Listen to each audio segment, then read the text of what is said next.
All right, good evening. I'd like to call the April 3rd, 2018 Board of Selectmen's meeting to order. Can we all please stand for the pledge? I pledge allegiance to the flag of the United States of America and to the republic for which it stands, one nation, under God, indivisible, with liberty and justice for all. Okay. I don't have any announcements. Is there anybody here for something that is not currently on our agenda? Seeing as no, we're going to move right into the first item on the agenda tonight, which is the Eagle Scout Bridge project for Massimo Fontaine. Yep.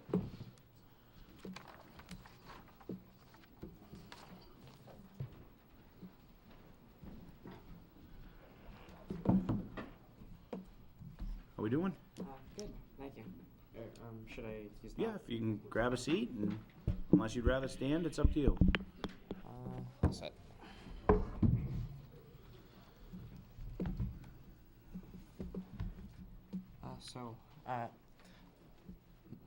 Is this good? Yep. All right. Hi, my name is Massimo Fontaine. I live on Charles Street, just a few blocks down that way. You speak up, a lot of people want to hear you. Oh, yep, sorry. That's only for the audience. It doesn't broadcast in here. Okay. So I'm proposing that for my Eagle Scout leadership project, I'll facilitate the creation of a footbridge on the Leon H. Mazinski conservation land on Mumford Street. We have a diagram. Would you mind?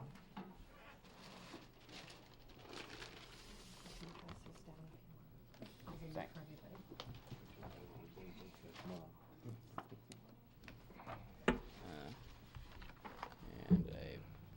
There's the diagram that was just handed out.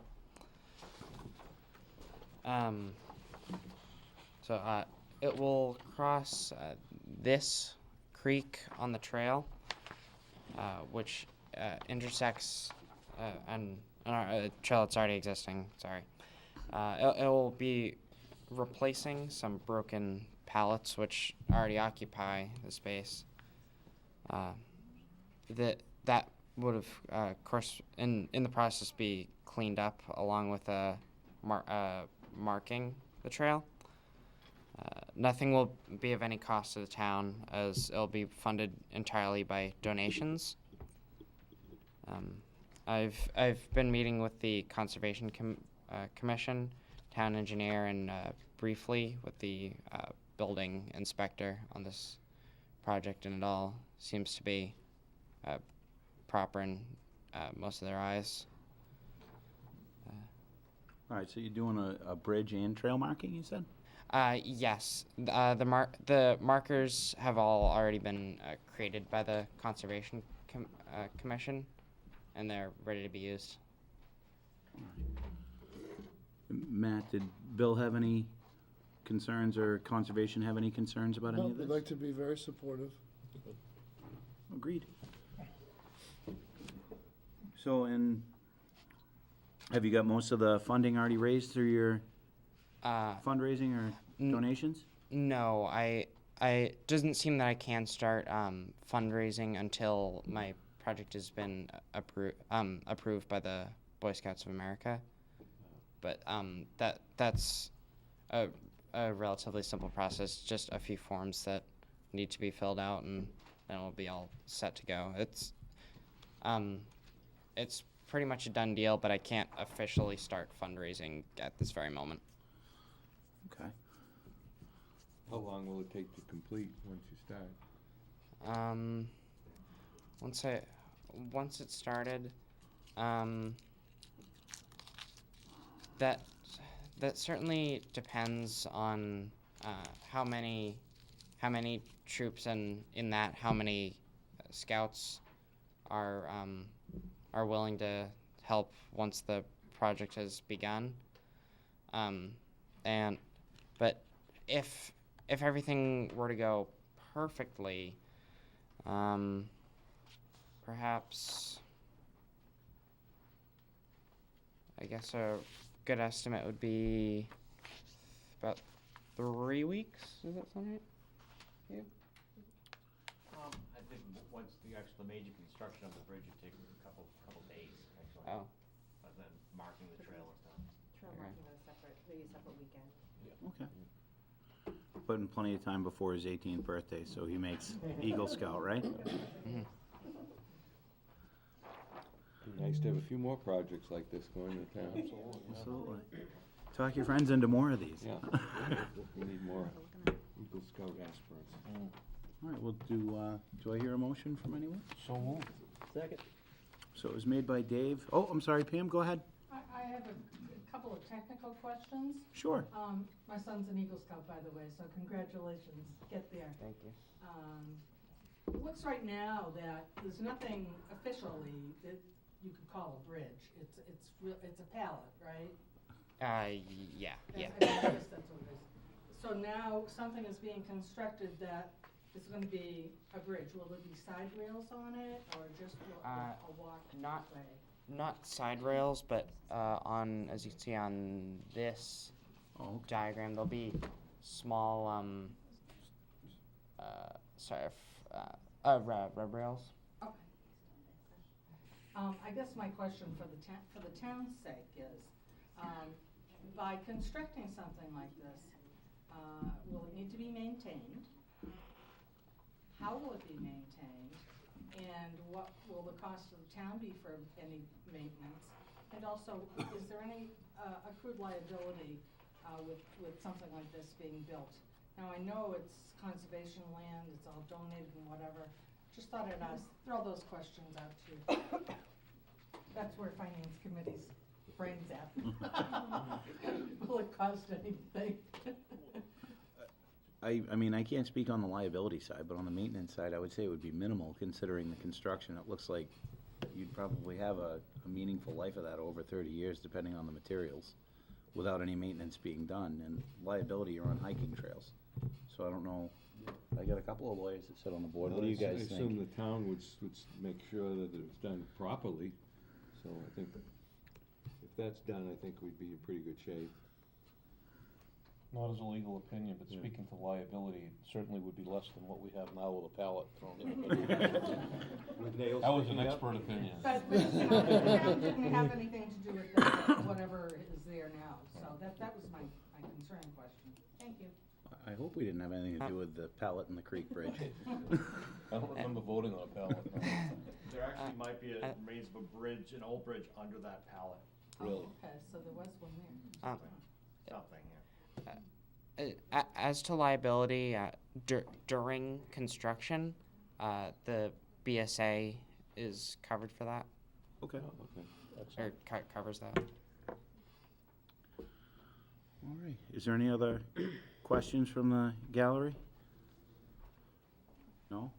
So I had a motion from Dave. And a It was second. seconded by Tim. All those in favor say aye. Aye. Good luck. Thank you.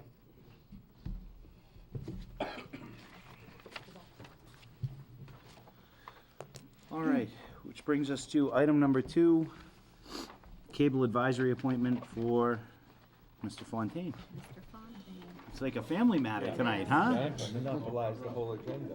In your packet is a application for Cable Advisor Committee. Fred was on the committee previously, was off for a little while, and now he's asking to be back. The committee does support his appointment, and he would be filling a term, a vacancy rather, so it would be a term ending June 30th, 2019. I see that you've got some of your broadcasting skills up on Dynamic Douglas. Oh, yeah. It's going right now.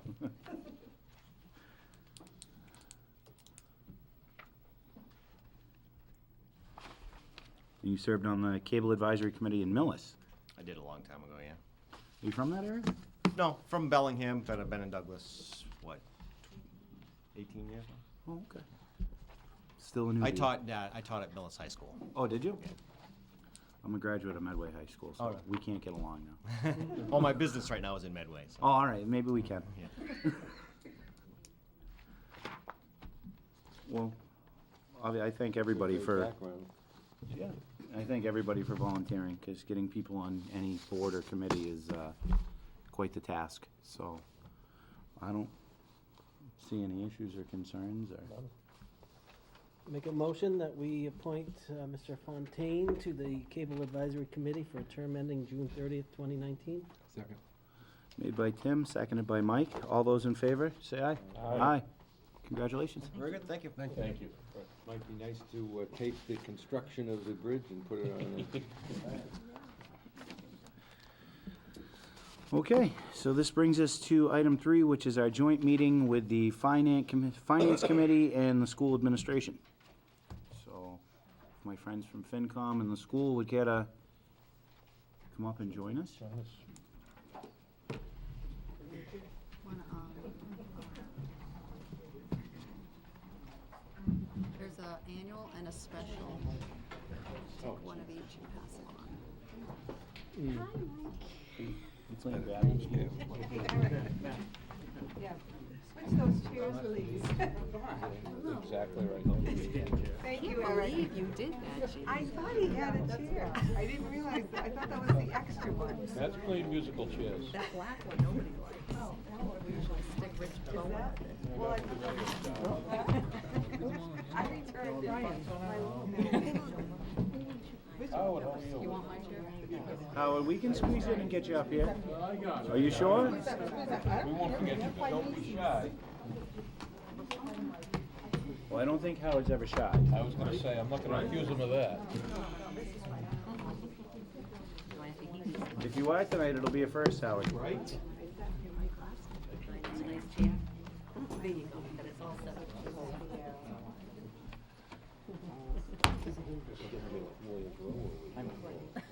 I'm getting uncomfortable, because there is a lot of lawyers in here.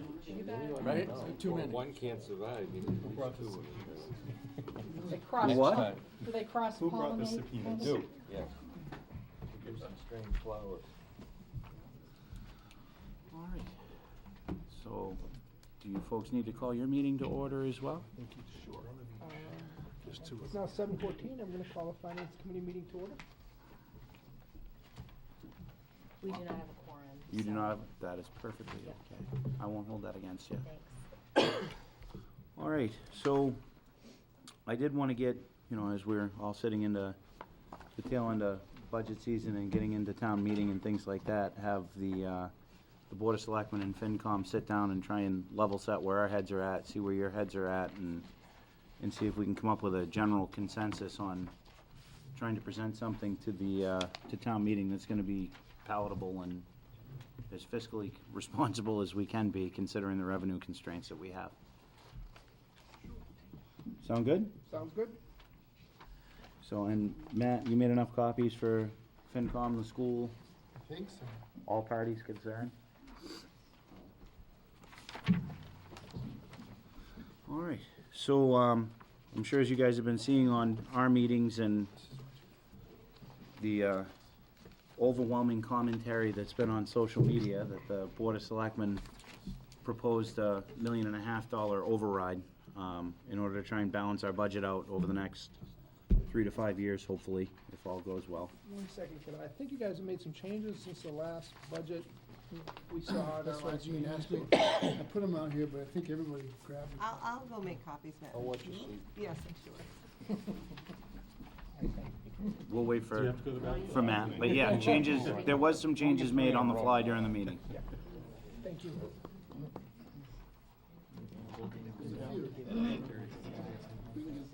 What's that? I've got one here, I think.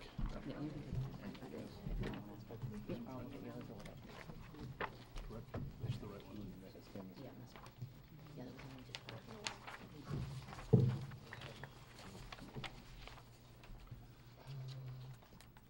All right, let me know when everybody has, is Jean making copies? She is. All right, so we'll take a few minutes and wait on that. Matt, the biggest, keep me honest on this, the change that was made off of the floor primarily was the change to the school funding with the Right, override. so to recap of where you guys left off procedurally, the board made a recommendation for the base budget, which is the center column on the spreadsheet labeled base budget. That assumes no override, and that the town would have to square its accounts based upon the revenues at its disposal. So that's the budget that includes closure of the Simon Fairfield Public Library, as well as a significant cut to the school department, and a very more or less level funded municipal side budget. The board considered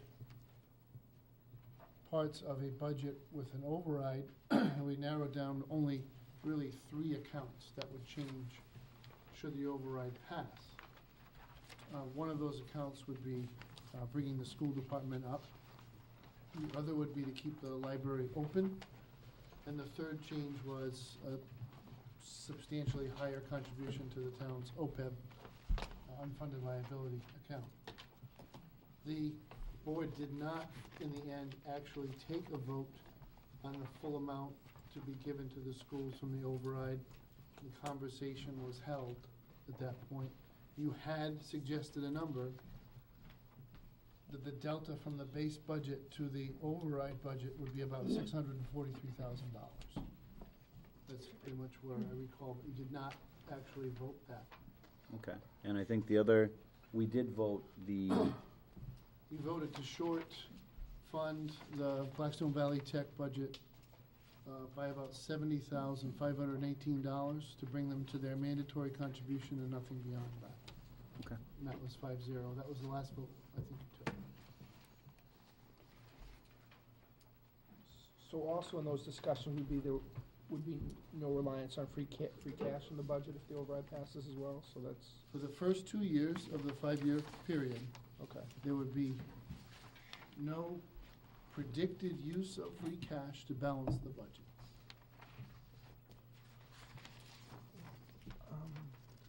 Okay, so, let me just, we'll just get into it. So I know you guys talked about going to the schools, full request of 3.5% increase, then increasing 1% beyond that in the next 5 years. Is that what you were thinking? That was what the discussion was, I believe, at the I last think meeting? that's where it left off. I think the school committee made argumentation in favor of having it 3.5, 2 years in a row, at least. There was some conversation about it. I don't know if you argued for it. There was some conversation about that. And the other option of 3.5 and then 1s thereafter was. There's more of a scenario, what would we do if, than it was a advocacy of any kind. Right, that's the big. So the original override budget, which the finance committee saw last week, had essentially a 1% increase year over year. And that allowed us not to get into using free cash until year 5, that's my understanding. Roughly year 4 and 5, and it was only a small amount. Okay. And by moving to the 3.5% budget, we get to that using free cash much more quickly, correct? In year 3, you'd start to, and then in year 4 and 5, it would be a substantial amount. You'd be back to your historical trend. So if we were to do this, I'm not sure we could sell to the public. It's a 5-year plan. It's more like a 3.5-year plan, because, I mean, there are some assumptions here which we just don't know which way they're gonna go, BVT, insurance, all of those things. And as you mentioned, that's really kind of what brought up the discussion last Thursday was with the 1% increase originally offered, in an override situation. That's great for us. It's better than the no override option for us, but it doesn't really help to stem BVT and choice out. So we kind of just wanted to make sure that was clear to the Board of Selectmen last Thursday that, again, that's great. $321,000 helps us tremendously in helping to sustain a budget over the next couple of years, but it doesn't necessarily help solve the problem on the municipal side with the choice out situation. And that's where it led to potentially funding with the full ask for this year. Ryan, I think the school of thought, well, at least the school of thought with me when I started running through the numbers, is be it a 3-year or a 5-year plan, it was basically designed to buy us time, which is something we're in dire need of getting some, to try and aggressively focus on what can we do to augment revenue within the town. Gives us an opportunity to try and apply additional political pressure on the pilot and Chapter 70 issues that are going on in the state. The current burn rate that we're at without the override, we don't have that kind of time. And I wanted to make sure that during the time that we were working on this, we could still provide as many services to the community as humanly possible, or at least as revenue-wise would allow us to. Okay. You know, again, the finance committee, I don't know how many watched your meeting last week. Others are seeing this for the first time, so I don't think it's fair to ask them necessarily to comment. Maybe the school can talk about what is the difference between 1% increase and a 3.5% increase, what additional programs, what maybe, well, you know, it's just a decision the town needs to make essentially. Do we fund the schools with more money and cut it to 3 years before we're back to square one essentially? Or do we try to keep them at their current funding rate and it gets us out to 5 years, I think is, yeah, go ahead, Pam. Before you do that, Yep. I'm not sure I agree that, I mean, we haven't talked about this at all at finance. So I'm not sure I agree that it doesn't get us to 5 years. I think I thought that the promise, if you will, was that the override would mean that the town would not go back to residents for additional funding for 5 years. Was there a promise in there that we weren't gonna be using free cash also? Because I don't think so. It was, there was no promise of no use of free cash. There was one of saying that it would get us the opportunity based on variables, you know, one of them being PVT, one of them being health insurance, that we would not be going back into the town or, you know, basically going back to the well. What we wanted to be able to do as a board is to present to the community a 5-year balanced budget without reduction of services if possible, which is what we did with the override. We also showed them without an override is we won't make it 3. I mean, you know, as a longstanding finance committee member, and I think all the finance committee members recall that in the past 5 years at least, and our finance director, we have used free cash. Mm-hmm. Luckily, we've had it. We know that it gets pinched when budgets get tighter and tighter, and we don't get paid more than we're due either. So it gets pinched from both ways. I think we're conservative enough in our budgeting practices, however, that we can maintain some free cash. But I mean, we've used, so this is a real departure administratively, and I know that's where this is coming from, and I agree with it. But to walk away from using free cash when the town has really been using free cash to sustain itself. I think free cash is still in use throughout the course of our budget, but it's not for operational, it's more towards going towards capital, which is where, I mean, in a healthy budget, that's where free cash would get spent. And that makes total fiscal sense. So on the flip side of it, to where talking about with the schools, and before Kevin gets into all of that, is that one of the biggest things that Gene's always brought up to us is things that have to be watched is school choice out, school choice in, and what that balance looks like. So, I mean, I feel it's responsible to do something to help the schools to stop the bleeding. And I mean, if you watch, like, looking at the presentations that have come from the school committee and watching the choice out numbers that are growing relatively rapidly and the school choice in that's shrinking on almost the same scale, it's putting the district in a pretty bad delta that doesn't look good for us financially long term. Kevin, want me to touch on maybe the... Good. Yeah, we'll have you come in at the end here. So there's 3 potential scenarios, I guess, that have been discussed over the last couple of weeks. There's the no override budget for us, which means that we're cutting $132,000 for our level service budget, non-personnel, supplies, maintenance contracts, that type of stuff. And we're gonna, textbooks, and we'll be using an additional $511,000 from our revolving funds, $400,000 from school choice, above and beyond what we would normally plan to use, and an extra $111,000 from circuit breaker, again, above and beyond what we'd normally use. I'm sorry, what exactly is the non-override number? How much, I believe the school's getting less than they got last year? $209,000 reduction Okay. from FY 18's budget. Okay, thank you. Yeah, and also it's 100,000 less than the FY 17 budget. Yep. So that's where we would be, but we would be level service. And again, we've decided as a school committee that it's very important for us to maintain level service You know, we slightly increased service this year with the ads that we made in September, because FY17 was not an adequate funding level for us to maintain a quality school district. And we want to be able to maintain this level of service into FY19, hopefully into FY20. So we are going to dip into revolving funds further to do that. The original budget, override budget that you saw was an additional $321,000 for us, which was a 1% increase over FY18. What that allows us to do is bring back the $132,000 in cuts, so we can properly supply our school with textbooks and everything else we need to run a school, and use less of the revolving funds, and still maintain a level service budget. And probably gives us a very good shot of maintaining that level of service into FY20 at that point. The number discussed last Thursday, giving us, you know, our full ask, which our full level service ask, without having to use revolving funds, again, leaves us, we bring back the cuts that we made, we don't use the additional revolving funds, and then potentially discuss what investments, modest investments you might make into programs in order to bring yourself forward, and that's what, you know, we've discussed 3 different options even there. If we get the full 13.3 for FY19, what do we do with that? And then Kevin's going to talk a little bit about that.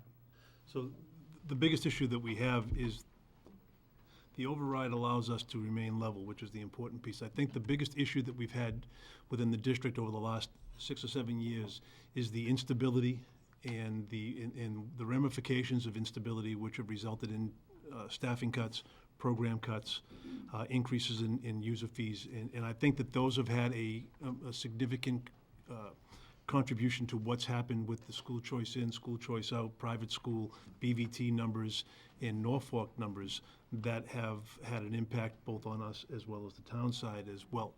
So there are, I mean, we had an opportunity to talk about this just the other day, and it's really preliminary, nothing that I would say is carved in stone. We talked back and forth about if we did nothing, which means that we stay level with where we are right now, put the monies back into the accounts as we had indicated. The hope is that we could maintain some stability going forward for X number of years. The only issue that I see with that is that we would not be implementing any of the programs and positions that we talked about at FinCom the other day, which was to bring in some of the new courses and so forth. So there would be no additional academic courses, there would be no additional programs that would come in if we stayed pat. I just want to add an important note. So that's with the assumption that we're only getting a 1% increase going forward, which is not enough to sustain a level service budget. So we'll have to continue to each year dip into revolving funds. Correct. In order to maintain a level service budget. So based on the revolving fund And balances. what are you calling them? What kind of funds? Revolving funds. Revolving funds, Yeah, okay. revolving. School The choice. the School choice, word yeah. was sliding off and I wasn't getting it. Okay. Yeah, so we would have to dip into those balances and, you know, again, assuming completely level service, nothing new walks through the door next, you know, the next 5 years, we'd be able to dip into those revolving funds for 4 to 5 years in order to supplement the 1% increase that we'd be getting from the town in order to maintain a level service budget. What do we have for balance in the revolving funds now? It depends on what scenario we're talking about. Yeah. I guess Well, I mean, I can tell you what we if have we used projected. no We are additional projected using, we were Yeah. projecting using 400,000. We used 400,000, I believe it was last year as well. If we got the full ask, we'd be carrying over 900,000 school 900. choice into next year. Be using about 700, close to 700 this year, be carrying over 900 into next year. So you got roughly 1.6 for current balance? Yeah. Between circuit breaker and No, that's just, school choice. so no, we'd be expecting to get in, say 650 next year. And using about that much again, and be carrying over 900. Does that make sense? Well, the 623,053 we currently have in the proposed budget, superintendent's proposed budget, Yeah. we're adding the additional 400,000. That's actually over $1 million used in school choice. And even remember, even with the superintendent's proposed budget, it's greatly increased. We greatly increased the use of the revolving funds before we even increase them again, to come back to the level service budget. In addition to the 132,000 that we reduced, we increased by 400,000 school choice and $111,312 for the circuit breaker. To try to remain, like, again, it's To a remain level. difficult situation. Obviously, I would never recommend, just like Jean would never recommend, anything that would put you in peril.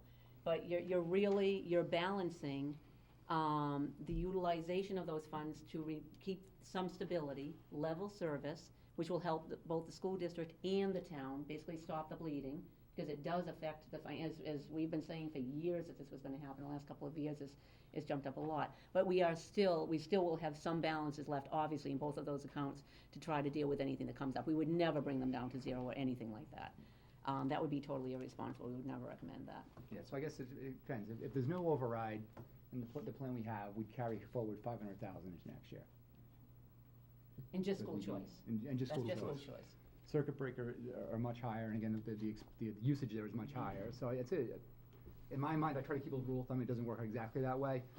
Try not to spend any more in the current year than what you expect to get in next year in those funds, and try to maintain a balance that's probably equal to about what you're spending as well, so somewhere in there. So, you know, for school choice, we're working, you know, with roughly 1.3 million, 1.6 million given year. You know, use about 650 of that. Expect to get about 650 carry over. You know, something like that.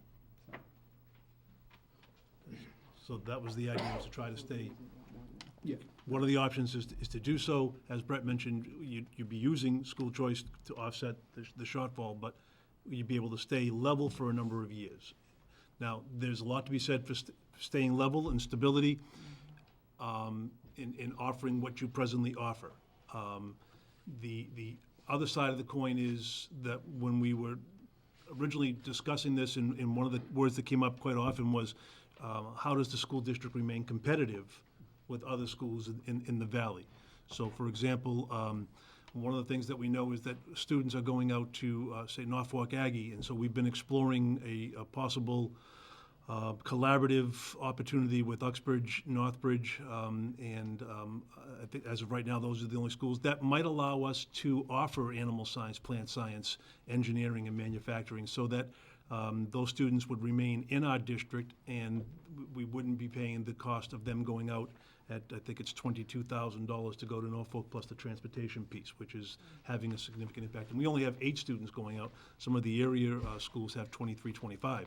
So that would help us to possibly curtail that if we could become part of that collaborative. The other thing is, can we offer it if we don't become part of the collaborative? Is there a way for us to offer it within our own school district? Right now, I would say no, because there's going to be increased costs for staffing, textbooks, materials, and so forth. But that's a viable and worthwhile exploration that we're presently engaged in, but we don't have a definitive as of right now. I couldn't give you a definitive as of right now. And as was presented to both boards, there's quite a number of different programs that we have talked about, adding some different courses, needs for some possible staffing. Adjustment counselors come to mind first, that the high school has a desperate need for an adjustment counselor and another adjustment counselor down at the primary school. And I don't know if we did due diligence, which we would come up with a prioritized list, just like we did at the presentation to school committee last year, of needs and how we would want to add back things. We know that we wouldn't be able to incorporate all of those things. I spent some time today looking at ways to maybe maneuver staffing that we presently have, so that we don't necessarily need to go out and hire staffing, and see if we can't maybe interject some of these courses along the way. So to me, there's the state path, there's the if I had to list a priority, I would say those 2 adjustment councils would be my first priorities, and then beyond that, there are some other steps that we could take that would have modest increases on staffing, because we have part-time people that if we could move them to full-time people, they could pick up some of the courses, as opposed to hiring a completely new person, somebody who's already in the district. So there are some avenues we would explore there.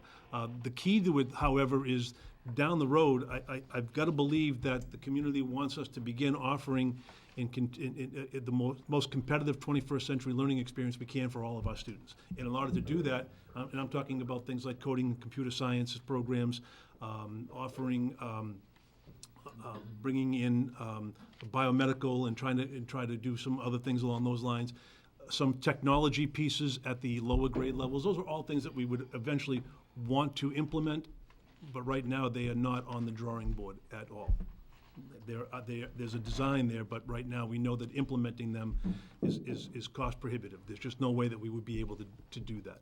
So, but if we did go in and say we tried to hire entry-level adjustment counselors, you're looking at anywhere from 92,000 to 100,000 total for the two positions, which would have to come out of the school choice because we would be level.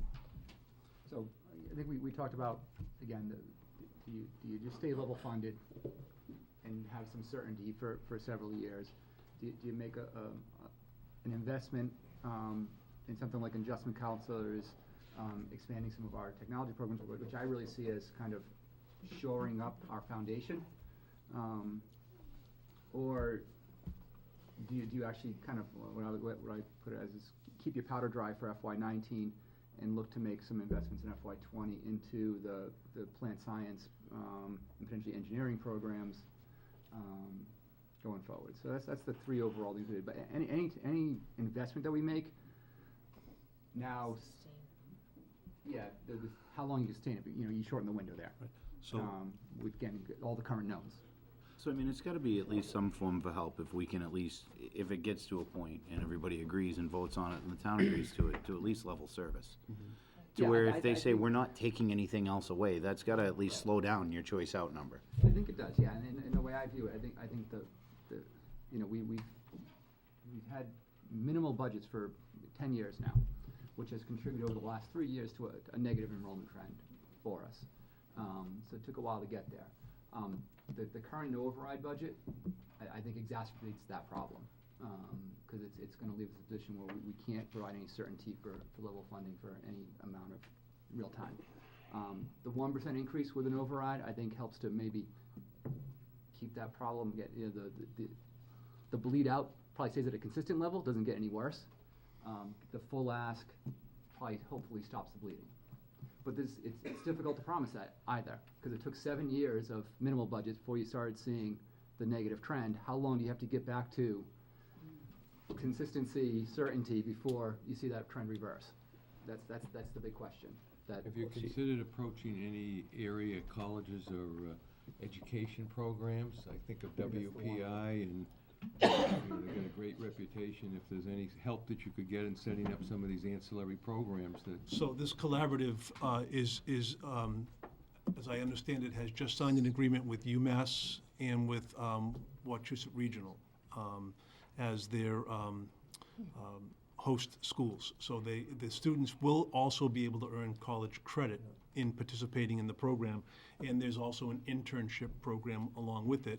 The Douglas Orchard is one of the groups that has I've met with, and the director of this program has met with, and sees as a viable internship program for both animal and plant science. So that's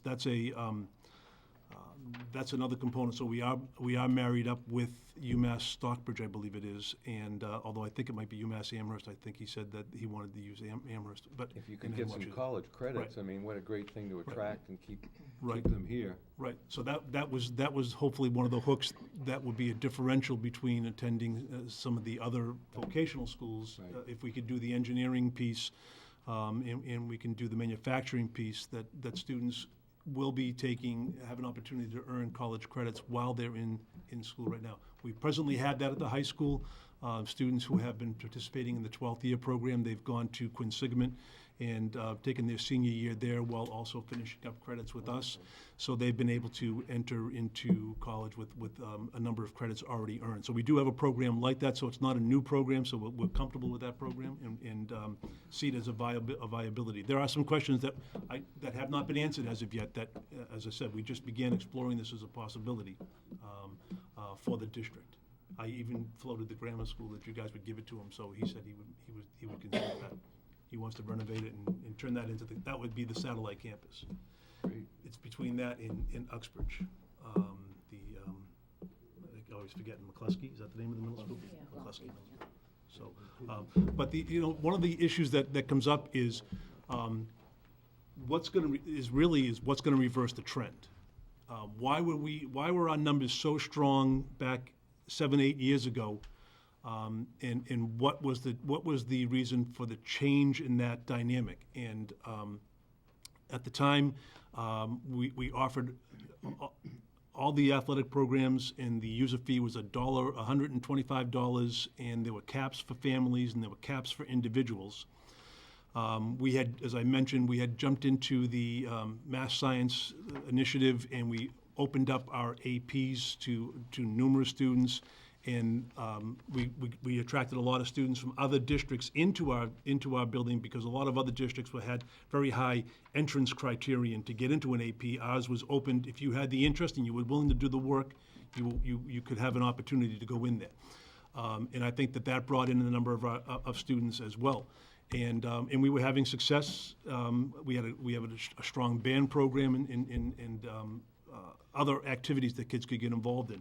When that changed, when that dynamic changed, and the user fees went to $300, and we literally cut the athletic program one year, and we cut the band choral programs, and they were only funded by increasing user fees, implementing user fees, and the good people of the boosters, both boosters, athletic and band, carried the freight to the tune of over $100,000 for the athletic piece, and the band boosters have been funding the program for an extended period of time with their fundraising. So, but that changed, and then you saw the dynamic change, the numbers of students change, and that's having an impact.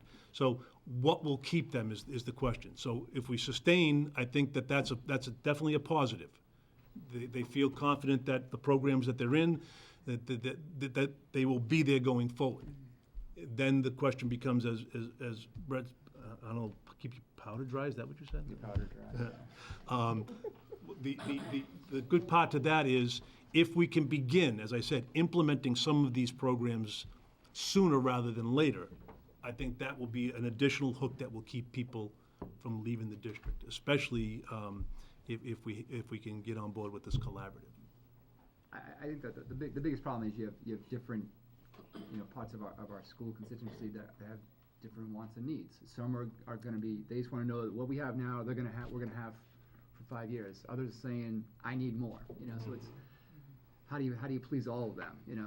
It's just it's difficult. So I think Kevin's doing the survey right now, which is great. The initial returns on that though show that 45% of the respondents they want that consistency and certainty going forward. But I think we need to get more data on that to figure out what really is going to be a driving factor, and whether you try to, again, make a modest investment and try to sustain it for as long as you can, or whether you stand put and try to sustain it for a little bit longer at kind of levels that we're at right now. I think the results of the surveys are going to help you with that. I mean, you're not going to be able to cater to everybody. Right. So what you have to do is play to the masses, and whatever the largest groups that are in there are that you can keep on board, that's what you'd have to do, and I think your surveys will help you get there. So we've received 70 surveys from parents back, I think 15 from students back right now, and we are expecting, I think it went out to 300 total, so we're expecting obviously more. But right now, the driving factor in why they left 40, it's actually at 48% now, were that they felt that there wasn't stability in programs and funding to support them going forward, and they just felt there was uncertainty there. And just for just a point of clarification, the surveys went out to School Choice Out, BVT, Norfolk Aggie. Those who chose to attend private school did not get the survey, because private schools don't have to give us names. They just need to give us head count, gender, grade level. So there are some people who have reached out and said, well, I didn't get a survey because my kid goes to private school, and they've been directed to the school website to please fill out the survey, because it's important to hear why they left as well. Could you possibly survey the middle school, 7th and 8th graders? The upcoming class, those are the kids who are going to make the decisions over the next 2 years. And you'll get all those kids, or I think they're in the pool, at least, the kids who are going to private. That's part of it, Ryan, and it's the part that we've tended to focus on, was the the switch from 8th grade to 9th grade and losing them to BBT and Norfolk, but, you know, the data shows that we're losing kids at every grade level to choice out and to private schools and to all those things. So, not to say it's not a worthy exercise, but it's only a part of the issue there. Sounds like I think choice it's out's the biggest one. I think it's important to know, you know, why we're losing the students, but, and I don't wanna, you know, give up on it, but at some extent, you gotta say, well, if a student choice is out at 9th or 10th grade, you're probably not getting them back. You know, you're better off, as No, I think it's more as understanding Ryan's the saying, reasons why they made that focus choice. on the Prevent. 7th and So 8th graders. the current 6th grader isn't making that same choice in a couple of years. That's what we're trying to get to, yeah. So does the school actually have a budget, with what your plans are if you were to go up that 3.5%? Well, we certainly will have one. I've got some plans already here that lay out a couple of scenarios. Yeah, you mentioned that at the beginning. Right. So, you know, the key question is, that was based on just really getting together real quick and having one meeting on it. But I would certainly be more than happy to come back with a full detailed description. If we were going to move forward with any additional programs, I would be more than happy to come back and present all of that. I think, Kevin, what Pam would be looking for is that if you are gonna do augmentation, is to see what would you be looking for town contribution versus what are you gonna finance yourselves out of your revolving funds? Is that kinda where you were? I mean, if we're talking using potential override money, Mhm. I would think that the people who are voting would Would like wanna to know. know what's in the budget. What I think may be more And I important, would. yeah, more important is if we could get some sort of graph together with all the different scenarios and how far in the future can we carry level service as is without the override? Is that 2 years? With the override at 1%, is that 4 or 5 years? With the override at 3.5% increase? And I know there are all these other factors that we don't know what the special education system is gonna be. We don't know what the school transportation system is gonna. So, knowing it's all an estimate, sitting on this side of the table, I don't have any sense of what, I'm just throwing numbers out there on what that is. And I understand the other programs, and that would be fine too, but what I would like to see is what does each dollar that we, you know, each scenario, and how long do you guys think with your revolving funds, that allows us to get a level service? That would be something I would be interested in seeing. Well, to answer, and maybe I'm misunderstanding your question, Pam, but to answer the question about the delineation of what we would spend the 3.5% on, if we're getting our original ask, that is all outlined in the superintendent's proposed FY19 budget. So we've delineated that. Anything over that, anything that we would be using our revolving funds for, that, whether it be adjustment counselors, programs, whatever, that's something that has to go back before the school committee to see what we're most comfortable with as the entire committee.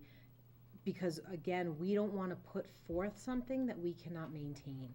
You know, if we're looking at next year saying 2 adjustment counselors, then we don't want to say in FY20, well, we can't maintain and keep them in schools. We want to keep what we have every year while adding programs. So I don't know if that answers your question. It's close. I mean, you know, cutting to the chase, you know that people sometimes do have wonderment about how the school has managed and where teachers come from when there wasn't any money, et cetera, et cetera.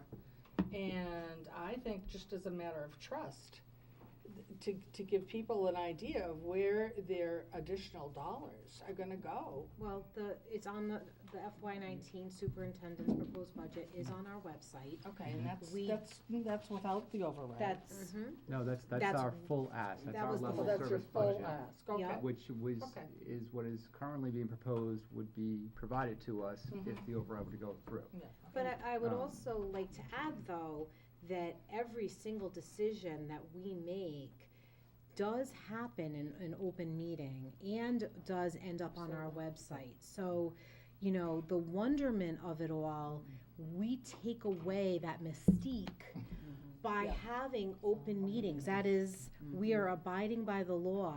And so, and we're in the business of providing an education for our kids and doing it in the best way that we possibly can.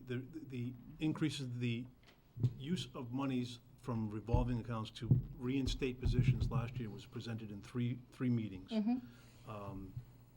With very good attendance, and everything was detailed with rationales as to why this, why is this first, why is that second, what's the benefit to implementing this, and so forth. So it is out there, and we will do the exact same thing if anything is to come out of this. But right now, our plan is that if the override does not go through, our plan is to sustain for another year by going into our school choice and circuit breaker and cutting some things out of our budget, that like textbooks and supplies, to stay whole for another year. But we know that we could not possibly maintain that. And that was the commitment that the school committee did. They made a 2-year commitment, and they've stayed with it. But as you can imagine, that's not sustainable, taking an additional this is additional monies out of school choice and circuit breaker to stay whole. And our public meeting for our budget for FY19 is tomorrow night at 7 o'clock in the high school auditorium. So people are please welcome to come and ask questions and, have input. That's part of our process. And one other piece for maybe not being as clear as I could be, is that some courses will need time to, over the course of next year, to generate their curriculum, secure the book that they want to use, the materials they're going to need. So they would not be implemented next year. There would be a planning year. Some can be implemented next year, and so that would be the. I'm excited process. about that. Yeah, Can you yeah, tell? Yeah. I'm very excited.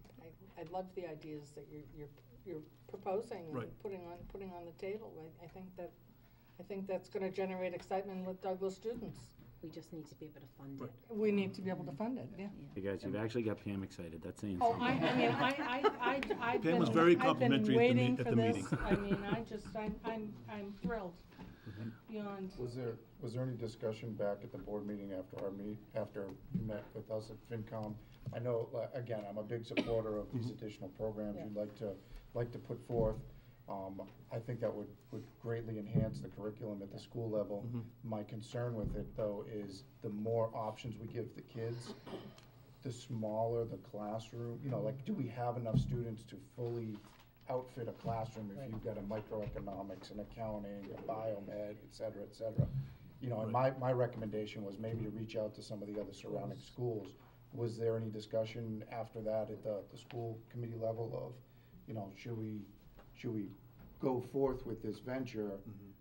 Who would we look to maybe collaborate with, like you have with the agricultural program? So that collaborative was generated through Uxbridge, and they reached out to us and presented to us, actually to all the superintendents in the, not all, but a good number of them. We saw it as a viable alternative to losing students to Norfolk Aggie. That's why I immediately responded and have attended a number of meetings. And he actually, this director has called me a couple of times, and I'm holding him at abeyance for right now because I just don't know what we're going to do. Because I don't want to get into it and then not be able to stay with it. And I think that would be the thing. One of the things that your point is we are always looking at class sizes, enrollments in all of our buildings. I'm predominantly was at the high school, so I always looked at, I know that I'm not going to get 30 kids to take AP Calculus BC, so you're going to have a small number of students taking that. So you want to balance the other classes because that teaching assignment may have 10, 12 kids in it. So that means that in some other classes, the class sizes might be a little larger, but I monitor that like a hawk. I always did, and I always made sure if it meant rearranging the entire class and moving it to a different period so I could get better numbers, I did that. So we would never offer something that we didn't think was going to get interest. As a matter of fact, there have been a number of electives that we've tried at the high school that did not generate interest that we thought for sure would. a law class. We have a bunch of lawyers in here, so you would think that a law class would be of great interest. And when I taught in Milford, we had like 6 sections of it. No interest at all. It just fell flat in its face. I don't know why, but it did. So we didn't offer that class, and so that's kind of the exploration piece. Kevin, most people don't want to talk to a lawyer unless they're in trouble. So if you were to bring on some of the new programs that you're thinking about, I'm thinking that it might be possible that even though you think you might have a small class, if word were to get out, say, that Douglas was having a class in, Basket weaving. economics or medical whatever, or engineering, I mean, it could pique some interest from area students. Correct. So Okay. very similar to what transpired when we jumped on board that the Mass Science Initiative. That caught the attention of a lot of because we were ahead of the curve. So after we got on board, the following year, Northbridge implemented it. 2 years later, Uxbridge implemented it. Blackstone Millville implemented it. But prior to that, kids were coming in because we went from offering 5 APs to offering 12 APs, which was a great opportunity for people that there were many APs that a student could take, and whatever their interest level was. The same with some of these, the hope is that it might be the impetus that a family says, well, they're in this collaborative and they have the engineering and robotics piece, maybe we stay, maybe we don't necessarily need to go to Blackstone Valley Technical. And again, not bad-mouthing Blackstone Valley, I'm just saying that if we have the opportunity, they would stay.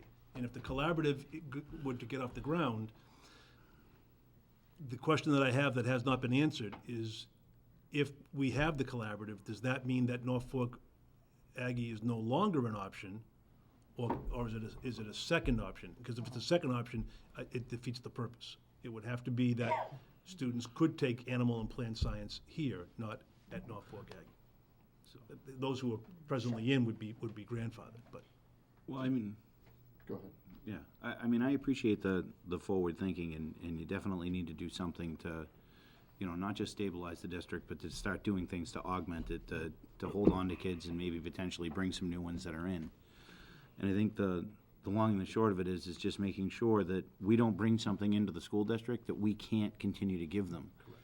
And the other concern that I have to have sitting on this board is, if we sit down, we agree and say, okay, we'll give you the 3.5 this year, but in order for us to maintain our long-term plans, we have to do 1, 1, and 1 the years following, unless something drastically changes revenue-wise, is that to come back 2 years from now and say, well, I understand, Kevin, but we really need 3.5 again.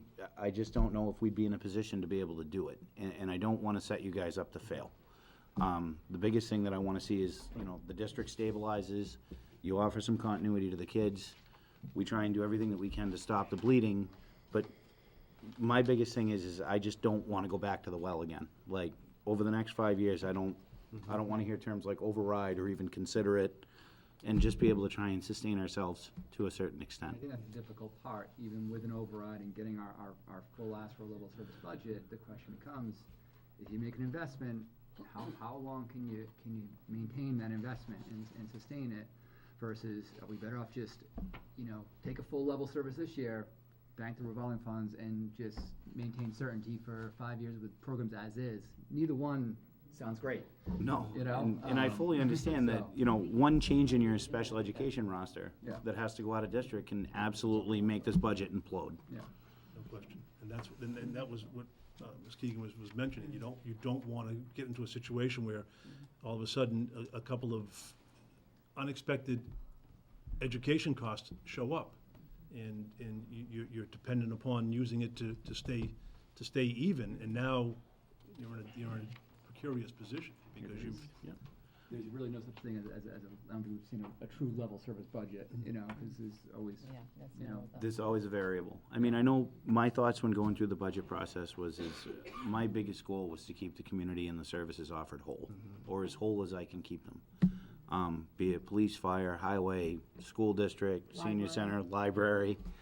You know, I mean, I wanted to make sure that the town, all the services that we're currently offering to the community, we can continue to offer. Maybe if it's not quite as grandiose as we'd like, but at least being able to offer that kind of stability in the community is what my thoughts were behind it. I'm sorry, go ahead. Do you mind if I just say one thing, if I can just say one? Absolutely. Just to make sure that I get this out there, so, so from my perspective as the business manager, in working with these revolving funds, and when you work with them every day, kind of like Gene, when you work with it all the time, you get a feel for it. So, I can't say as a business manager that, say we do get the ask, as we've been calling it, for FY19, and we only get 1% thereafter, I cannot tell you how many years that's sustainable. At 1%, that's such a small amount. And then the heavy reliance that we have now in this budget on these two revolving funds. And keep in mind that if we do get in a special ed student that requires a large tuition, we are required to pay it this year. The monies we have, we get nothing from the state. It's the following year we get an amount. And just remember with each one of those that 40,000 plus is coming off of that. And then they still don't even give you, not even the 75% they were supposed to do by law. It's usually around 65%. Well, So we just have to keep in mind that there's always an additional amount that will go into the budget. And then Completely. regarding IEPs, I mean, you do have some paras and they are required. I know it's hard for people to understand that, but we are in the business of educating students and there are costs associated. And that's what I always mean, when people say level service, in the school department, things are more complicated. Well, they- It's not just, you have, 4 apples, next year you're gonna have 4 apples and they cost $10 a piece. Now, this year, they're gonna be $12 a piece, next year, okay, we're all set. It's just far more complicated than that. I can So say I that. just wanted to say that, just for my own peace of mind. And it's not Thank just you. special education. The students Right, a number of move in, things. move out all the time. Right, it's just I- a number of factors, that's only In- one of many. In the almost 6 years that I've been sitting here, I completely understand that there's variables that you just can't forecast. And I mean, I look at it, not understanding the district's budget, but I look at it as the town's budget. And the municipality's been extremely dependent upon free cash, which is never guaranteed. It's the hopes of turnbacks that go back into the free cash account. Oh, I understand how it works. So yeah. we've been doing a precarious balancing act ourselves for quite some time with, you know what I mean? I think I'd said at the beginning of these, it's like the town was suffering the death of 1,000 cuts.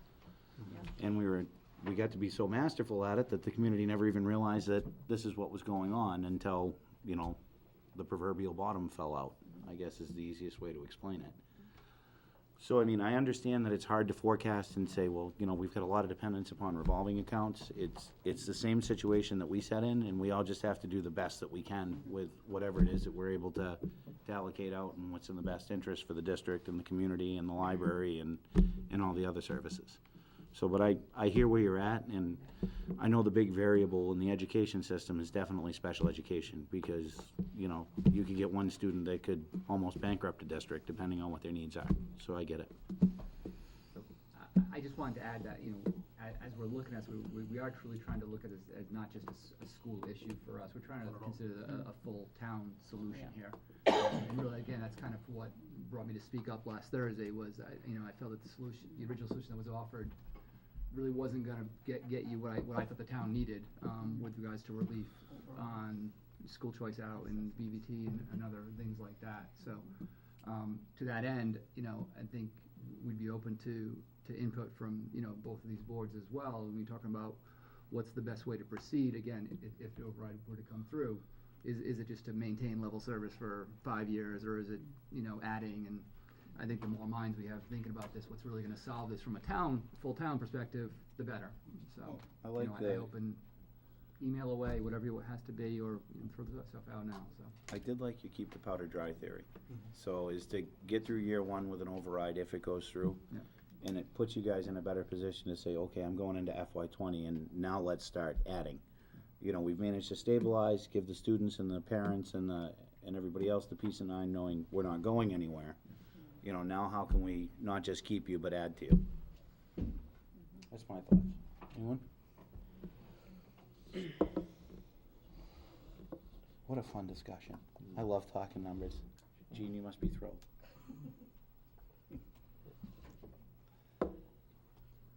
Anybody else from finance have any, So Ron, I'll take a stab at those charts that you were Okay, talking great. about under the I knew it. scenarios, so. I could envision you coming out with a graph. I'm just happy to see Pam happy. I can be unhappy real quick. Don't, no. Could I ask what an adjustment counselor is? Sure. An adjustment counselor is someone who is going to work with a student who may have social, emotional needs. They serve as a check-in with the individual who's having a difficult time. They'll work as a conduit to the teachers, providing them information. They work with the parents to provide them with information on counseling services that are out there. They'll have a release that allows them to talk to any clinicians that might be working with the student, and so they provide that information to us. Right now, we do not have one at the high school, and we've had it on the budget 7 times, and it's never made it to the made it to the cut.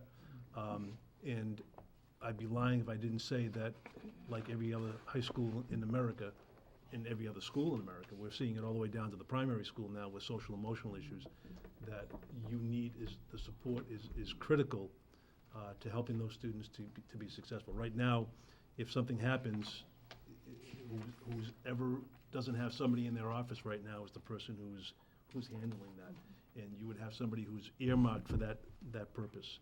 We presently contract out with the Family Continuity Services that allows us to bring counselors into the building, and they're working, because what we're finding is that the after-school hours to get to counseling is booked, so you just can't get into a counselor. So we've been able to bring them into the building with the parents' permission. So this person would work with that counselor as well and develop a plan for the students as well. Yes. Kevin, is it safe to say that type of position has become much more prevalent, say, over the last 10 years? Oh, no and question. It's become, probably fairly standard The across state has made most a school commitment to the concerns that exist for social emotional learning. I've been doing this now, this is my 34th year, and it's always been in a school building, but it is definitely much more prevalent over the last, I'd say, 10, 12 years. And I've worked in other school districts as well. It is definitely much more prevalent now, given the wonderment that comes at the other end of a Facebook post or a Instagram post or a tweet or whatever it might be. And that's had a significant impact as well, so it definitely has. But I wanted to say that the Douglas schools are really strong. We have great students and we have great faculty, and we're all committed for the same purpose, which is to give our kids the best possible education they can, in education, academic and social experience that we can. And we have strong school cultures and climates. But there is, hanging over our head, is this realization, and I know that there are people sitting behind us who did yeoman's work to keep programs afloat. But I think that we saw this coming. I think everybody saw this coming, and so we're here, and I laud the school committee for having the courage and the foresight to do the commitment they made for 2 years, because otherwise I'm not sure where we would be if we hadn't made that commitment with regards to our school choice in, school choice out in numbers and so forth. So. And I'll just add, just to reiterate, we said it during the finance committee meeting, override passes, doesn't pass, passes when we get to 321, or we're going to continue to do the best we can to provide the services that we have currently.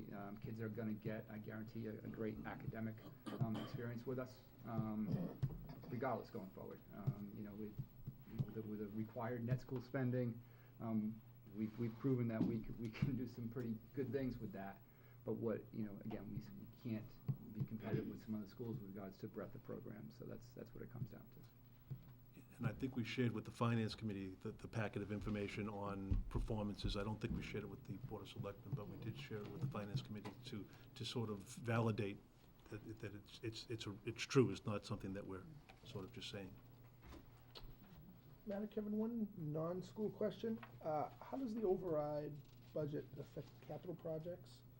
Would we be segregating some money for capital projects with the override budget, or would we be continuing just using I know there's about 240, and then maybe it's more than that. How much is on the current budget here?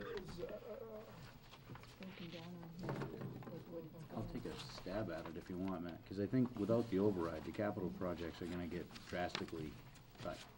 Right, I understand that, I'm just curious, with the override, will we be looking to segregate some money for the capital projects, or are we just gonna continue to use what's available in free cash at the end of the budget year, which is kind of in a better flow? The idea was to no longer rely upon free cash for operating expenses of the town. Correct. Since they're one-time, or more than one time, but still unreliable sources of funds, should be allocated to one-time expenses. And rank order those projects by their ability to generate revenue or to guarantee public safety or any of the highest priorities of the town. The sum total of all the requests that have been made in the capital budget is $19.9 million that your department heads have identified as projects that are worthy of investment in order to deliver quality services to the people of the town. Even if you take the biggest items out, you say, we just can't see our way to an $8.5 million police station, we just can't see it. You're still at $11 million plus, which in a 10-year capital budget would be, if you just ran an average number every year, $1.1 million. You've been funding capital at the pace of 200,000. So that's what led me to believe that the way to move this model forward was give yourself enough of a cushion where when free cash does materialize for a couple of years, it's allocated to capital, and you have a good working plan to hit the highlights right away. This year's certified free cash number is unusually high, which is both a blessing and a curse. It's a blessing because now you can go a little bit deeper into your capital list and do some things that are very necessary for the town. It's a curse because it gives you the sense that maybe it's always going to be there. It was 7 digits this year, so maybe it'll be 7 digits next year. And you have a snowball's chance in Hades of really being able to consistently deliver that kind of performance in free cash. Right. So, I mean, the lowest number in the past 6 or 7 years is right around 297,000 of free cash was used to keep the operating budget going at your spreadsheet with the history of use of free cash. But it seems to be much higher. On an average year, it's 400, 500, more like 400,000 a year. That's the money that needs to be going into capital to keep up with what you're using. What happens, I only like to tell, stories that are, as best I can, that I know are true. If you don't keep up with your snowplow fleet, you eventually get that big storm. You got 8 trucks on the road and 7 of them aren't running.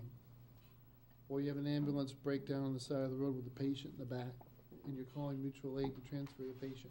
When those kinds of things happen, they're so far gone in the asset base of the community, of the municipal government anyway, that playing catch up is that much more expensive. You have this big shock because you've got to buy all this stuff all at once. And it's understood that it's a public relations, not a nightmare, but there's difficulty when you tell people that the budget is deeply constrained. You need to buy things so they see the new thing driving around town. They say, see, they're all right. We're not, you actually should be a routine thing to see a fairly new vehicle or a relatively young vehicle driving around, because that's the way it's supposed to work. You're not supposed to wait until things break irreparably. You're supposed to replace them while they still have some useful life. You get a little bit of money on the backside, but you're never, ever experiencing service interruptions. It's a long-winded answer to your question, but the thought was, in year 1, be around 800,000, and that will slowly diminish. But you're getting yourself 2 or 3 years worth of good, solid investment into capital, so departments can run. That kind of flexibility opens up other possibilities. And I'm not arguing for one or the other, but it is a fact that as more money goes to the schools, less will be available in free cash for capital projects, correct? Yeah, I guess my only technical correction is less surplus would be available. Less surplus. In year 1. Projects. By the time you get to year 5 of the model, yes, there would be less free cash. Now, in doing so, would we eliminate or at least reduce the amount of debt exclusions that we potentially go in front of the town and ask for to fund those capital projects? That's how we've done it on some projects in the past. I think, first of all, that a couple of answers, that's a multi-pronged question. Sure. If we're able to set aside the funds necessary to meet matching requirements, the possibilities of being a competitive grant applicant go up. Even if the matching isn't required, if we can volunteer that we have skin in the game, our scores will go up. We'll have a chance of doing better. So there's a thought there to leverage bigger projects that you might normally go to exclusion for without doing that because you've won grants. Mm-hmm. The major building projects that you have, we could probably forestall at least through 2023 when you have excluded debt rolling off. So the notion would be to stabilize that portion of the town's capital improvement pattern by just kind of keeping that number level. So you're gonna roll off about, I use more general numbers. I always look at Jean, and she's looking at me like, don't guess. It's about $400,000 I'm not gonna a guess, year. you can guess. It's $400,000 a year, about, or a little bit less than 400, of debt service on excluded debt will roll off in 2023. So you would forecast that one way to keep stability and still get projects done would add it in 2023. And we've done a very good job keeping the debt yes, we have. level because of the school projects and the length of time it took to do that. If you notice in the supplemental article, Ryan, we did put some capital requests in there, and that was only because the base budget will be voted on first. And in that base budget, there is a transfer from free cash of $500,000.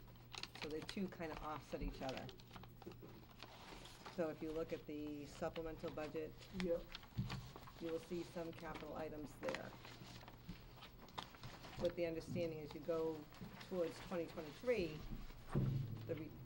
that's gonna reduce, because it's gonna go more towards the operational side. Health insurance is gonna increase, Worcester Regional is gonna increase, the school budget will go up, the town budgets will go up. I think it's Article 3.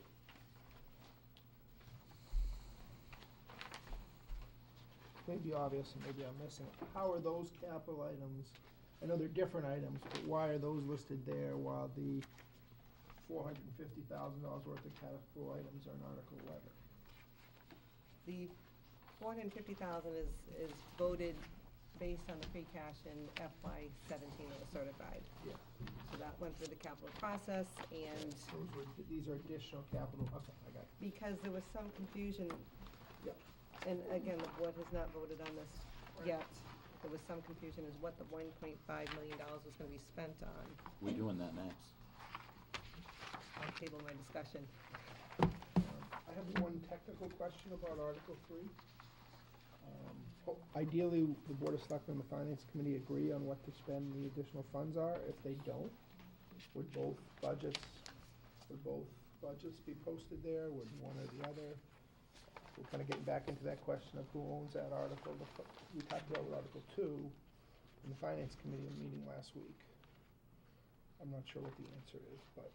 Well, I'm pretty sure legal counsel answered the question for us, and then some of the research that was done right after the meeting and discussed. So would you say, The I'm sorry, legal counsel's answer to Article 2 would be the same for Article 3? pretty much the same. But since not everybody's heard the answer, I'll repeat it as succinctly as I can. It helps me to think of it this way. It may not help everybody, it helps. The Board of Selectmen, even though it's 5 people and they have agendas and votes, it's the executive branch. The executive branch generates a budget, hands it to the legislative branch. FinCom sits as a subcommittee, an appointed subcommittee of town meeting, which is the legislative branch. Your report out, your recommendation, by state statute, that's the number. So, the board can stand at any time, as we all know, and make amendments and everything else, but the Motion on the floor would be the FinCom's report out.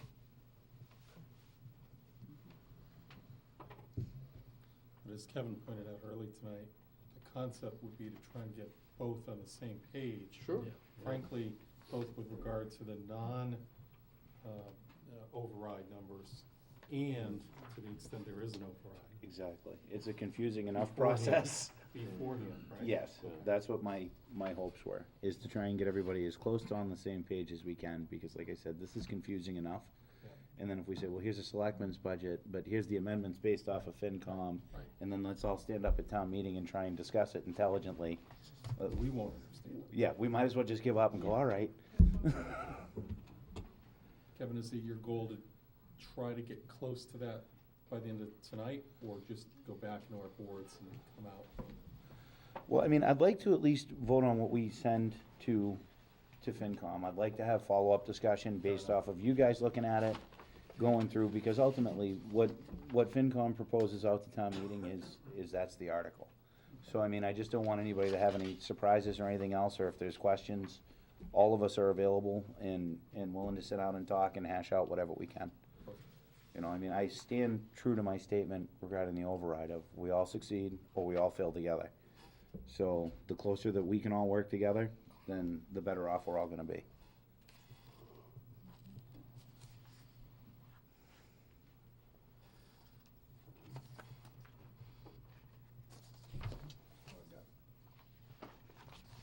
We all good? Let's keep going. All right. Mr. Chairman, just a quick question for the school. In your current budget, as is without the overrides, what's the user fee going to be? For the athletic? Maintaining $225, because that was part of our two-year commitment to the district, but that's coming from our revolving funds. And we've actually heard from the athletic boosters that they'd be looking to kick in the extra 25 to bring it down to an even 200. Right, okay, we talked about. Actually, some of those budgeted, you know, in our budget, yeah. Right. Yeah, 225. Yeah, 225 for the high school, 175 for middle school. With the override? To be determined, I guess? I think that's probably still in the to be determined. My initial thought, we'd probably still keep it there, for this year, you know, maybe go down to 200 with the help of the athletic boosters. And again, with the idea of keep the powder dry for 2020, FY20, and see if we can do additional there, but I think, I wouldn't want to do too much more there until we consider the other investments as well, consider in light of all potential investments. Brett, do you have a concept of cost for, let's say, every $25 you drop? We can probably figure that out. I don't off the top of my head. Okay. Well, You follow? I do. Yeah. Yeah. So the athletic boosters that have committed up to $10,000 in order to drop the 25. I'm not sure how many student athletes that's going to get. I think it's going to get us pretty far. Yeah. I'm trying to recall back to August when we decided to cut from 300 to 225, what the amount was there, and yeah, we talked about 200. I don't know the numbers right now. And are you expecting further athletic booster donations to supplement as well for the year, or is the 225 user fee cover enough of the athletic funding with additional budget dollars that you wouldn't need any money from the athletic boosters? Okay, so the athletic boosters. Yeah, I tentatively, I hesitantly reached out to them, knowing just how much they've done over the last several, Right. Upwards of $150,000 over a 2-year period. Just said, listen, just, want to throw it out there. Do you guys think, you can come up with something? And they came back with that offer, which we're, grateful for. I think the override is more justifiable leaving the fees as they are to those folks that don't have Yeah, children. I think so. I don't, yeah. The parents are still hurting, they're doing this, and the override is just keeping the door open, keeping things stabilized. There's a lot to be said for stability. So, do we have any other questions on item 4? Or is that where we are? Oh, on item 3. Are we prepared to move to number 4?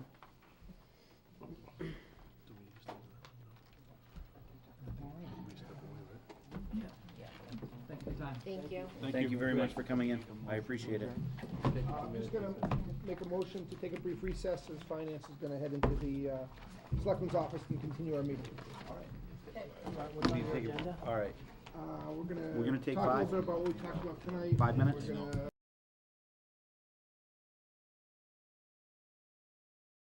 and we're back.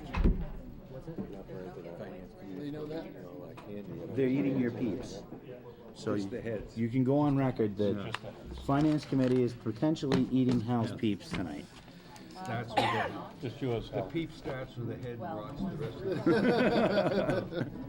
I won't say anything about it, not even a peep. Yeah. Okay, so item 4, vote on budget. If it helps, I mean, we kind of beat the I think we beat it, yeah. Yeah, I have, expletive deleted out of this thing. I'm comfortable with where we're at with that. Yeah. As am I. The question is, the only thing that was kind of sitting on the table, do we move forward on the override side of the budget, presenting in the 3.5% year one, or do we go in with the 1%?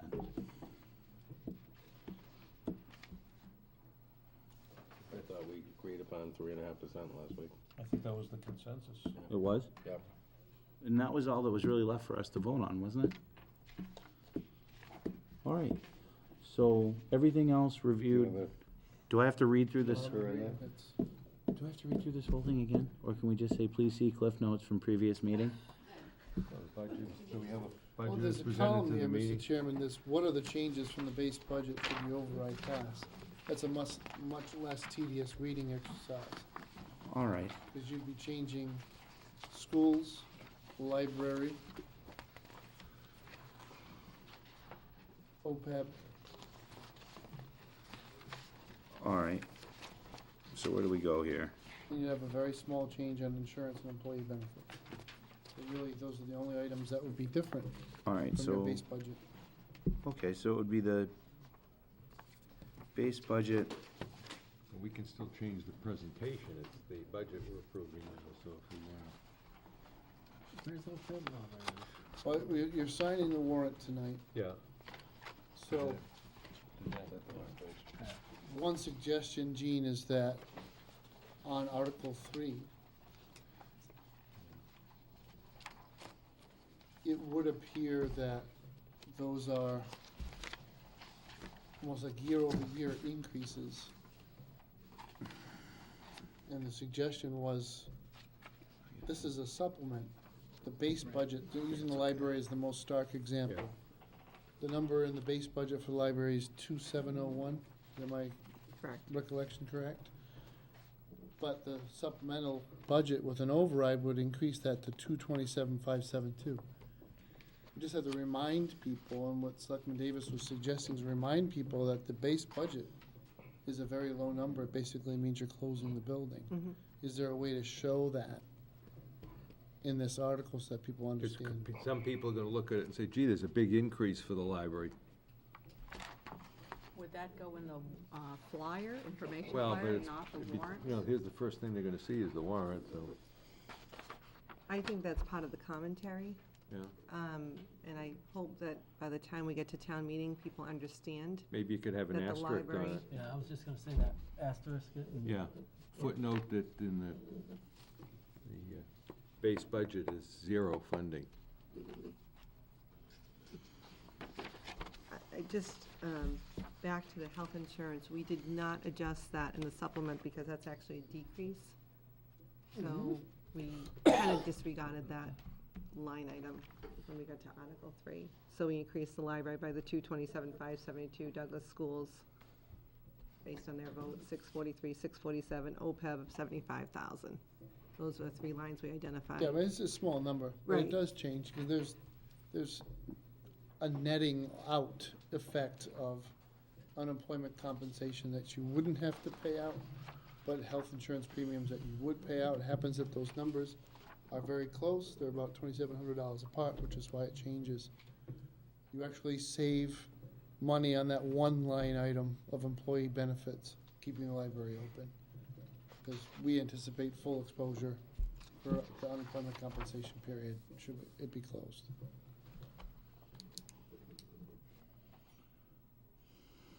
can we still put an asterisk on that? I can't see why not. On the line, sure.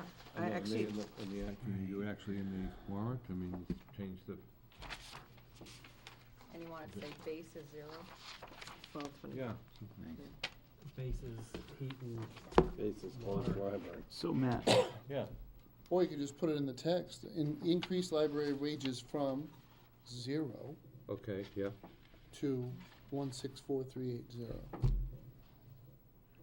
do I need to read through all this again? We're not there yet. I was trying to help you with that. You only need to read 4 items. And that, they're actually the items here in Article 3. So they're very easy to read. Okay. And I'm actually proposing we reduce it by 1, by not including the health insurance, because that's a decrease. That's so imprecise, Gene. Well, it's a supplemental See, article. karma meant- comes back to you when you're the town accountant. A lot of things come back to me.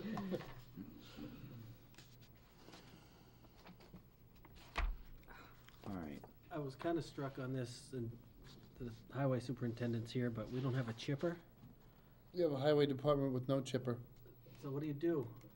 We gather the brush and haul it to our pit and roast marshmallows once a year. Just burn that? Another potential source of income. The chips? The Yeah, loves toasted that. marshmallows. You ever You tried start toasting toasting peeps? That's sacrilegious. See that great minds think Headless peeps at that, All right. Are we ready for me to go through all this? I think we're ready for you to do it, Mr. Are we Chairman. sure? You know what you're doing? I have no idea. Would surface to air bottom like to give it a shot? No. No? All right. So, I'll explain it to you later. Remember, he's an Air Force guy. He's usually the guy in the plane. Yeah. So, what we're looking to do for a vote on our budget would be the increase to library wages by $164,380. Increase library expenses by $63,192, bringing the total library to $227,572 from a proposed 0. Well, close enough. No, Close enough. yeah, Up. Near 0. near 0, yes. How's that? Douglas Schools personnel and expenses will be increase of $643,647. OPEB of $75,000. Capital of $553,781. And do you need me to go down through each and every line item on that, or is that about it? I don't think you do. Huh? Is this not in the budget? Yeah. No, so that would be the supplemental budget that we would be voting on this evening, Not including capital. not including capital.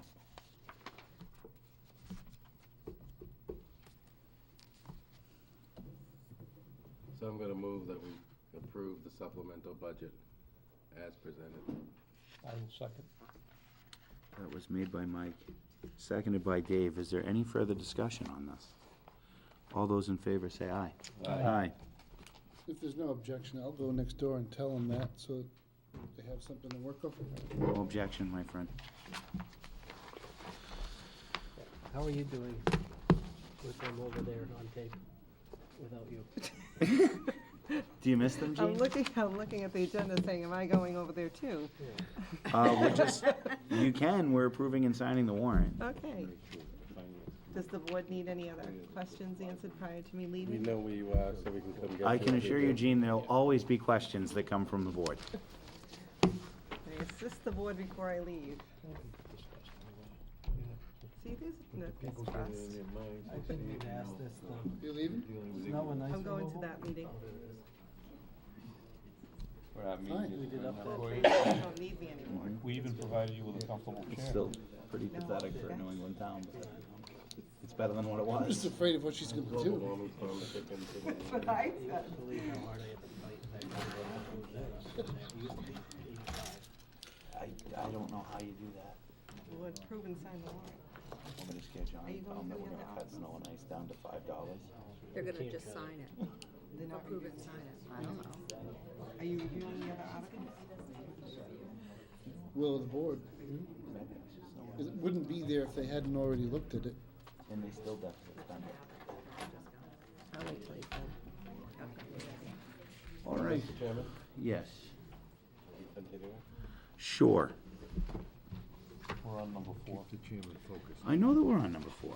We already voted on the budget. We're not on number 4. We're on number 5, which would be approve and sign the warrant. And I'm assuming I have to read said warrant? Do you?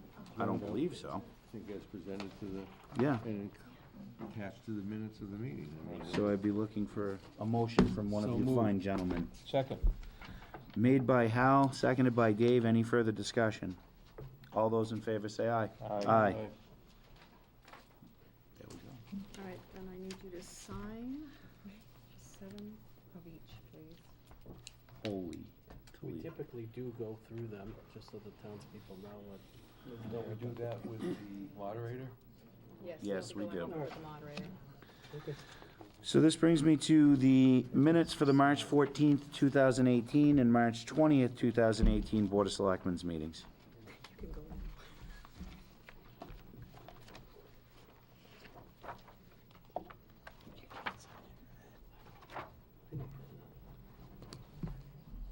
I'll make a motion that we approve the March 14 and the March 20 meeting minutes. I will second. Made by Tim, seconded by Dave. Any further discussion? All those in favor say aye. Aye. Brings us to you, Mr. Administrator. Mr. Chairman, I'm distributing to the board a copy of the tentative agreement between administration of the town and the police officers union. Vice Chairman Cortez and I and Chief Miglianico met with the union several times to arrive at this agreement.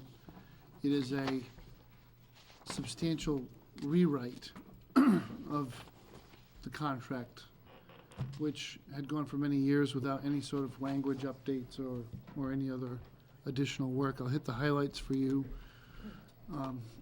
As I recall them, the management rights section of the contract is much more fully fleshed out and mirrors significant language found in other nearby communities. And I should point out, virtually every single suggested edit in this document was run by Labor Council and fully vetted with Labor Council before we proceeded.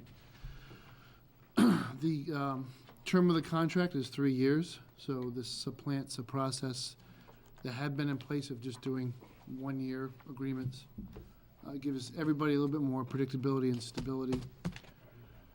The economic terms include a 2.25% increase in year 1 and a 1.75 in each of the last 2 years of the duration of the agreement. That bump in the first year reflects policy recommendation that the town of Douglas remain competitive, maintain its competitive position in the region. The bargaining unit presented evidence and we considered it, came to the conclusion that they actually might be a little bit further behind than 2 1/4. But we negotiated to 2 1/4 because on the upside, what we wanted to do was provide an incentive for the department, all of its personnel, to achieve accreditation. So you'll see there is a specific clause in this contract, which is 1% to the base the year they realize accreditation, which may or may not be a difficult thing. I know the department feels like it's within striking distance. They've been through these before. They can get challenging, though. You don't really know until that assessor comes and does the soup to nuts review. Because busy departments, they've got other things to worry about before they can get to some of the paperwork. But I wanted to build that in there. Excellence is something that we should support in all of our departments, and accreditation's a very formal process. And we've got a good shop that's very close to getting there. So that's in the economic terms. You'll also note there is what you'll call a step 20. It's been added out there at the end of the compensation chart.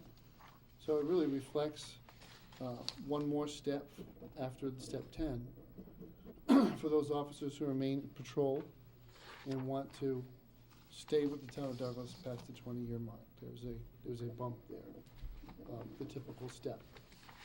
Don't forget the percentage that's there. Three on the end. There was a slight increase in the amount that will be provided for educational incentives, so we were providing $2,000 per year for those who took courses. Just to reflect the economics of taking courses today, that's up to $3,000, but it's capped. And there's a mandatory pre-approval from the chief required, so he can stick to his budget, but still provide that benefit under the contract. There is a full-blown rewrite of the grievance process.